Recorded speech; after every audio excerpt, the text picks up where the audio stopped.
Tonight on Steelers Talk, the Pittsburgh Steelers have worked out an old friend, a former Steeler. I'll let you guys know who that is at the top of today's show. Then, should the Steelers regret taking Kaleb Johnson in round 3 of the NFL draft with guys like Cam Scadabo and Bashal Tutin playing really well in their rookie seasons? I'll let you guys know my thoughts on that idea. Then we'll get into Brian Flores, the Vikings defensive coordinator, who talked about Mike Tomlin and the Pittsburgh Steelers quite a bit in his press conference this week as Minnesota prepares to take on the Steelers in Dublin on Sunday. And guys, yesterday on the show, I let you guys know that we are on the road to 100K, and me and Steelers Smitty, the host of our Warriors channel here at Chat Sports, have a bet of $500 steak dinner on which channel is going to be able to get to 100,000 subscribers first. And yesterday, we added over 200 subscribers, and we gained 145 subscribers in the race to 100K yesterday. So for all the people that clicked that subscribe button, thank you guys so much. And again, if you haven't clicked that subscribe button yet, guys, subscribe today to help me win a free steak dinner from Steelers Smitty. Really do appreciate all of your guys' support and help us get to 100,000 subs. All right, so now let's get into Nate Herbig here, who actually retired earlier this offseason during training camp, I think it was, with the Washington Commanders. But the Steelers ended up working him out, I believe it was yesterday on Tuesday, where they're considering bringing him in after Max Sharping had a season-ending injury last week. You guys can take a look here at Herbig's profile. He's only 27 years old. It's not like he's an old player or anything like that. 334 pounds, so he is a big boy. He's a power blocker, and obviously he was here from 2023 to 2024, and he retired from football when he was playing for the Washington Commanders this year. I don't know what the deal was there, whether he was just not happy in Washington or he wasn't performing well, whatever the case may be, but obviously he accepted an invitation to come work out for the Steelers. Now, he has not been signed yet, at least at the time of me recording this video. We'll see what ends up happening there. But in terms of like a depth offensive lineman that has experience in this offense, not a ton of experience in this offense, because remember, he was supposed to be the starting center for this team last season and then had a season-ending injury in training camp, but he is familiar with the terminology and the playbook and all those different things. He's played guard and center in his NFL career, and in terms of somebody replacing Max Sharping's role, which is somebody that's on the active roster but is not dressing for games, essentially is essentially the role that Sharping was holding. I think that you could do a lot worse than a guy like Nate Herbig. Bringing him back, of course, he's Nick Herbig's brother, so the Steelers love their family ties. That's one of the reasons why, they drafted Nick and all these different things. And, it's an awesome family dynamic. The Herbigs are great people. It'd just be great to have another Herbig in the locker room if they decide to bring him in. So what say you guys? Let me know down there in the comment section. Should the Pittsburgh Steelers bring back Nate Herbig as a backup offensive lineman? Type S for sign or P for pass. Let me know what you guys think down there in the comment section. This will be the pinned comment on today's show. So in just a second here, I'm going to tell you about our sponsor today at Omaha Steaks. While I'm telling you about our sponsor today, answer today's pinned question at the top of the comments. All right, so now let's have a word from our sponsor today at Omaha Steaks. And guys, from handcrafted steaks to delicious fall favorites, Omaha Steaks delivers the world's best steak experience. Enjoy USDA certified tender steaks, juicy burgers, cozy and convenient comfort meals, plus tailgating favorites like chicken wings, smash burgers, and big deli style franks. And now, during their Red Hot Sale event, you can get 50% off site-wide at omahasteaks.com. Plus, our listeners get an extra $35 off with promo code Steelers at checkout. So to be clear, guys, you get 50% off site-wide at omahasteaks.com, but you also get an additional $35 off when you use code Steelers at checkout. And guys, Cassie and I love grilling up steaks at our home. And we have them probably 2-3 times a week. We absolutely love it. Whenever Cassie wants to watch Dancing with the Stars on Tuesday, that's usually the day that I fire up the grill and we have some Omaha Steaks. And really, you guys can get premium quality meat from this company at really great prices. Like I mentioned, guys, it's 50% off site-wide during the Red Hot Sale event going on right now. Plus, you get an extra $35 off when you use promo code Steelers at checkout. That's 50% off at omahasteaks.com and get an extra $35 off with promo code Steelers at checkout. See site for details. A big thank you to Omaha Steaks for sponsoring today's edition of Steelers Talk. So now let's talk about Kaleb Johnson, and I've certainly seen this talking point out there on Steelers Twitter quite a bit. Should the Pittsburgh Steelers already regret taking Kaleb Johnson in round 3 of the NFL draft this year, especially now that he's been delegated to like a pure backup role, not really seeing the field all that much at this point after he was benched from his role in kickoff return duties, especially because at the time that they drafted Kaleb Johnson, the Steelers could have had Cam Skattebo out of Arizona State or Bashal Tutin out of Virginia Tech, and those two guys are playing awesome right now for their respective football teams. And, we've had mock drafts. We had mock drafts on this channel this year where I had the Steelers taking Skattebo and Tutin. All right, these are two guys that I was really high on this year because Skattebo, the big thing on him was that he wasn't a fast running back. But, when you are as good of a rusher with as good vision, he's a really good pass protector. He's got phenomenal hands and route running as well. He's had some really great stuff in the passing game for the New York Giants right now. You can make an argument he's been their most impactful offensive player through the first 3 games of the Giants' schedule, maybe outside of Malik Neighbors. He's been absolutely fantastic, and he's fast enough to be able to hit certain angles, and he's got the good vision and the contact balance to make guys miss. I would have loved to see him be a Pittsburgh Steeler because he just plays the way that Steelers fans expect their players to play the position, and he would have been an awesome get. And then Bashal Tutin from Virginia Tech, he was one of my favorite outside zone rushers in the entire draft this year. He's had a really good start with the Jacksonville Jaguars, looks really explosive. It looks like he's their future number 1 back of the future, and they got him in round 4. And I will say this, though, guys, even though Tutin and Skattebo have had really fast starts and have started off hot, it is still too early to make a final verdict on Kaleb Johnson, all right? The reason why I was so excited that the Steelers were the team to draft Kaleb was because I know the Steelers want to play a lot of outside zone, and what did Kaleb Johnson do at an elite level in college? It was run outside zone concepts, and once he got built up to that full speed, he could get up to 22 miles per hour. He could make guys miss out in space. He's an absolute freight train when he gets to the second and third level, and he could play with really good vision.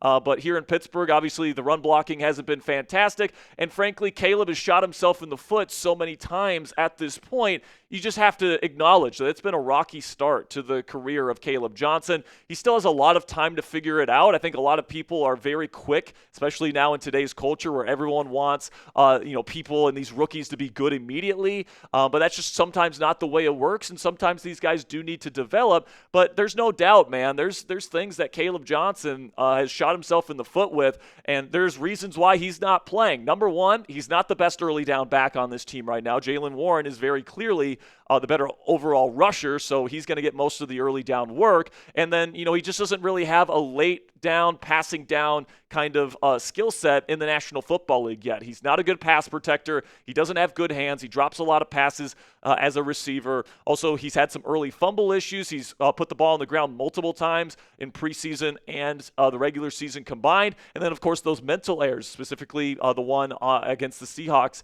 in week 2. You just can't trust Kaleb Johnson at this point in time in his NFL career. And he's going to get more opportunities. The Steelers are not going to bench him forever. They will give him more chances, and I'm really hoping that the blocking can be good for him and that Kaleb can make the most of his opportunities.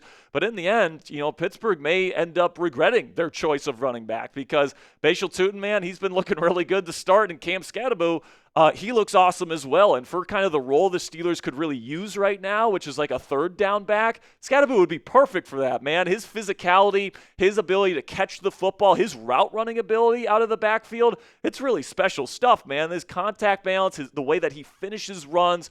Man, I was really excited about Kaleb Johnson being drafted here, and I'm still somewhat excited to see what he can do. But watching Cam Skattebo ball out in New York certainly gets you thinking as a Steelers fan. Then, speaking of draft day regrets that, the Steelers might have, how about passing on Alec Iamaner, the wide receiver out of Stanford that ended up going to Tennessee? You make an argument he's been their best receiver for Cam Ward to this point in the season. He's big, he's physical, he's got great hands, he can win in contested catch situations, he's an underrated route runner, and he was available for the Steelers in round 4. And, they end up passing on him for Jack Sawyer, who I'm glad is here, but, Alec Iamaner, man, 10 catches so far this year for over 100 yards. He's averaging a first down per reception and 2 really nice touchdowns for the Tennessee Titans. He's had a better start to the season than Calvin Ridley, who's supposed to be their number one receiver in Nashville. So I do like Jack Sawyer, guys. I like, that he's a fine player,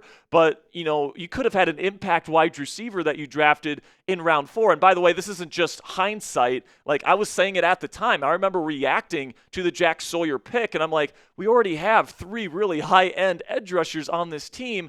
I don't necessarily see why we're going out and using a 4th-round pick on an edge rusher when we still have a big need at wide receiver, especially when you have a guy like Alec Iamaner, who had a round 2 grade on, still available. So that certainly seems like a big miss at this point in time. I think Jack Sawyer's a fine player. I think he's going to be a good rotational player in this league, but rotational edge rusher that comes in on early downs sometimes versus impact wide receiver that could have helped you out right away, I think that's probably one of the bigger misses that the Steelers made during the offseason, again, in hindsight. So what say you guys? Let me know down there in the comment section. Do you still believe in Kaleb Johnson long term? Simply give me a yes or no down there in the comment section. If I'm down there right now, I'm saying yes. I still believe in Kaleb Johnson, and I'm still going to give him his proper chances to develop and become the long-term number 1 running back here in Pittsburgh, but certainly hasn't been a great start for KJ, and he's got to turn it around eventually. Now this week, guys, we will see former Steelers linebackers coach Brian Flores in Dublin. He is the defensive coordinator for the Minnesota Vikings, and he's one of the best in the business. Now, in his press conference this week getting ready for the Dublin game, he had some high praise for the Pittsburgh Steelers organization. This is what he had to say about his time in Pittsburgh. This is a great week for me in that I get to go to Dublin, but also get to see my people from the Steelers, Mike T included.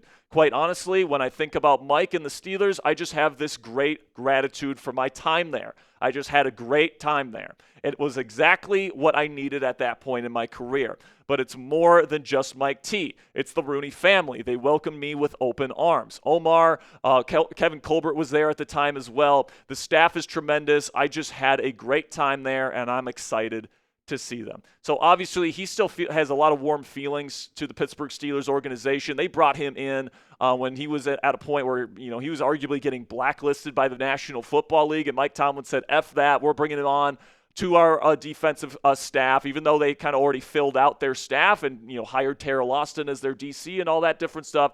They decided to make an extra opening for Flores because he's a damn good coach, and they wanted to bring in a good coach to their coaching staff, and that's really what it came down to. But Flores, in his press conference, also had extremely high praise for Mike Tomlin, and the fact that somebody of this stature, known as one of the best defensive coaches in football, having this much reverence and respect for Mike Tomlin, I think it says a lot about how much respect Tomlin has around the league. Flores said, Mike's leadership, his football acumen, his toughness, his ability to motivate. I feel like when I get up in front of a room, I've got presence, but when I saw him in front of the room, it was nothing but taking notes. So it was a great experience for me. To see a whole different style of leadership was a great experience for me, something I learned a lot from, and a lot of quote-unquote Tomlinisms, I've certainly stolen a lot of them.